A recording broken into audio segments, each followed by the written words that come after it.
তো আপা আপনার সাথে কথা বললাম নাকি রাগ করলেন নাকি? জি না রাগ করছি নাই। আসসালামু আলাইকুম সুপ্রিয় দর্শক, আজকে চলে আসি গফরগাঁও ব্রিজের নিচে।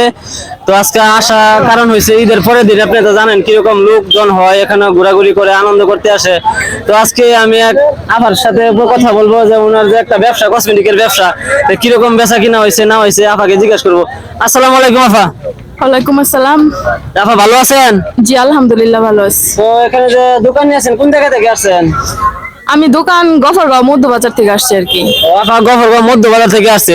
তো আপা আজকে কিরকম বেচা কিনা হয়েছে?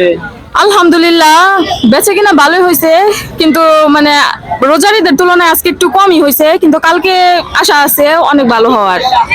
তো আপনার কাছ থেকে শুনতে পারলেন আসলে রমজানের ঈদটা কিন্তু আসলে সবাই একটু আনন্দ ফুর্তি করে বেশি, এই জন্য লোকজন আসে বেশি।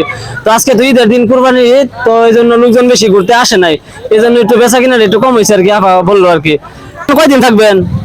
এখানে 5-6 দিন থাকার ইচ্ছা আছে আর কি। আপা বলছে এখানে 5-6 দিন থাকবে।